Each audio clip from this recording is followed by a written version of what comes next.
If a picture paints 1,000 words, then what? 1971 was packed with singer-songwriter breakthroughs, FM rock radio anthems, and post-Beatles solo magic. But some of its biggest hits have slipped from daily playlists, even though everyone knew them then. So bye, Miss American Pie. Here are 10 forgotten hits from 1971 that once ruled the airwaves and deserve another listen. Number 10, Leave On by Elton John. And it shall be leave on, and it shall be a good night. Studio legend has it that producer Gus Dudgeon's meticulous layering made Leave On by Elton John shimmer in a crowded year for piano-driven hits. Sends him to the finest school in town. This track, the narrative centerpiece of its album, managed to reach number 24 on the charts, even as the airwaves were dominated by stronger commercial singles.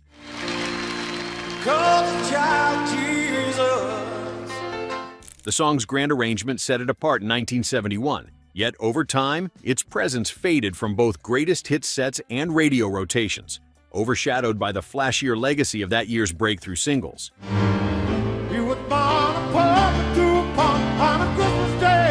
Still, the resonance of its story and the lush orchestration inspire covers and have seen it revived in moments like the 2018 biopic Rocket Man. Fans who dig into live performances from the early 1970s will spot Leave On as a setlist highlight, reminding listeners how this song helped define the baroque pop touch that Elton brought to the decade.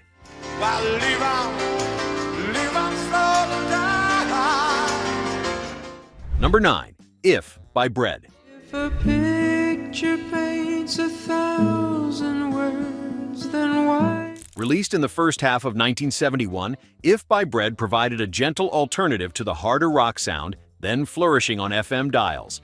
This ballad hit number 4 on the charts, buoyed by David Gates' soft vocals and a reflective mood that resonated with a generation negotiating the fall of the 1960s.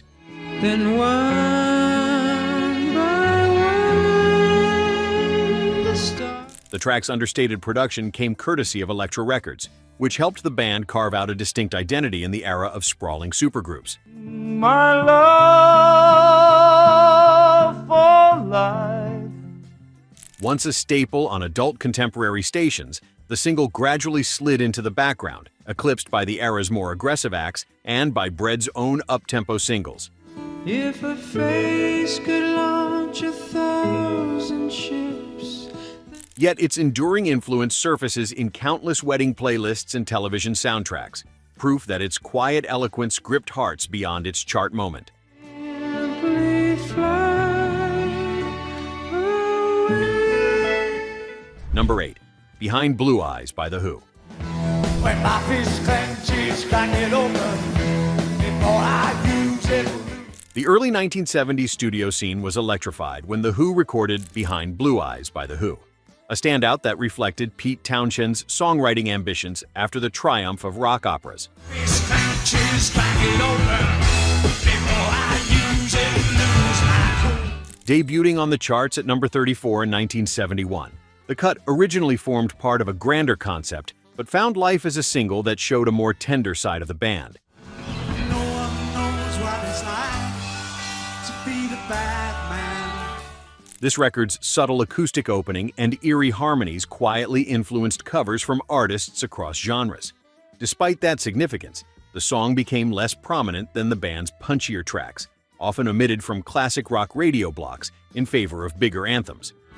No one bites back as hard on their anger.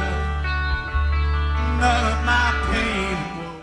Yet any late-night DJ or fan of 2000's alt-rock will recognize its DNA in new versions, proving the original still whispers its story through evolving tastes. Knows what it's like to be the bad man. To be the... Number 7, Day After Day by Badfinger. I remember holding you while you sleep. It's remarkable that Day After Day by Badfinger enlisted the production touch of George Harrison at his peak in 1971. Every day, feel the tears that you weep. The song reached number 4 on the charts, marked by its slide guitar and bittersweet air that mirrored post-Beatles melancholy without ever fully escaping it. I give my love to you. This single's lush sound, complete with heavy harmonies and distinct guitar lines, stood as a testament to the intersection of British melodicism and stateside radio polish. Its fame dimmed rapidly after initial success, possibly due to label troubles and Badfinger's own tumultuous fate, causing a beloved track to linger mostly in deep-cut territory. Out of my lonely gloom, day after day. Still, its inclusion in films like The Departed and affectionate tributes across music blogs keep the classic alive for listeners stumbling across its glowing hooks decades later.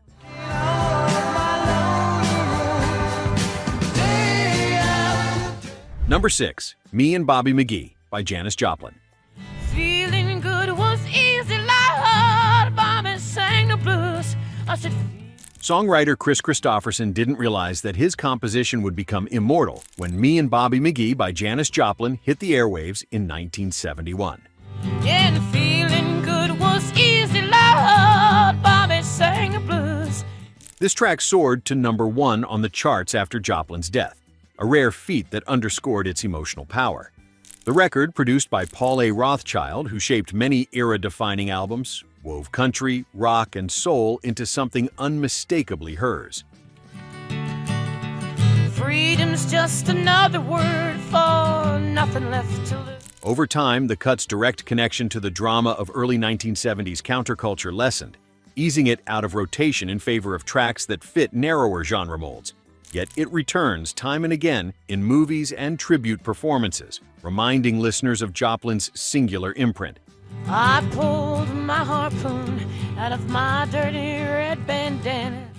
Even as mainstream playlists drift away, this single's ragged grace still finds new ears when least expected. Let's take a quick pause before we hit the final 5. Which of these tracks brought a memory rushing back? Did one surprise you, or have you been playing it for years without knowing who sang it? And what's your personal pick for the most overlooked hit of 1971? Number 5, Wild Horses by the Rolling Stones.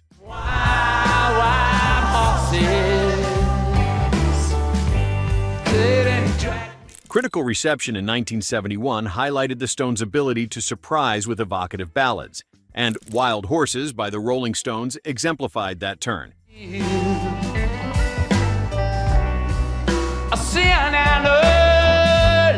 It made it to number 28 on the charts, offering a softer palette than the group's rebellious hits of the era. The track emerged from Muscle Shoals Sound Studio in Alabama, with production handled by the band's own core.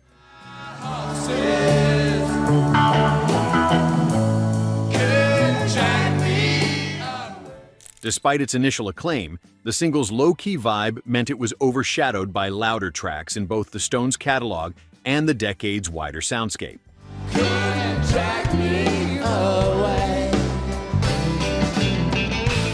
Still, the song's influence endures, with covers by artists as diverse as Alicia Keys and the Sundays breathing new life into its loping melody, surfacing in movie soundtracks and as a coveted encore in live shows. But no sweeping exit. Oh. Number 4, Riders on the Storm by The Doors. Like a dog without a bone and happy out alone. Riders on the storm. The late 1970s nostalgia wave might have boosted lesser tracks, but in 1971, Riders on the Storm by The Doors stormed the airwaves on arrival. If you give this man a ride, sweet family will die. Give her on the road. The tune landed at number 14 on the charts, fueled by Ray Manzarek's bass, watery keyboards, and a brooding atmosphere that echoed through the band's final album. The world I need depends on life will never rest. Gotta love your man. This cut, marked by an experimental edge and studio rain samples, was produced against the backdrop of Jim Morrison's last sessions with the band. Take a long holiday. Let your children play. Although it once seemed inescapable, shifting tastes and tighter radio formats sent this eerie piece drifting into more selective company. Yet atmospheric commercials, TV syncs, and late-night drive playlists periodically resurrect what was once a daring outlier in the band's catalog. Riders on the storm. Into this house. Number 3. Maggie May by Rod Stewart. Morning sun, when it's in your face, really shows your age. Few singles in 1971 captivated so broadly as Maggie May by Rod Stewart, which stormed to number 1 on the charts and cemented its creator's place in the pantheon of British rock. That needs a helping hand. Oh, Maggie, I will. This record was brought to life in Morgan Studios, London, with the help of a then-unknown session musician, Ray Jackson, whose mandolin became legendary. Oh, Maggie, I could not try anymore. The song's blend of folk and rock was a fresh take for the decade, but as the years passed, it was gradually replaced by Stewart's later signature ballads and flashier hits in public memory. Laughed at all of your jokes.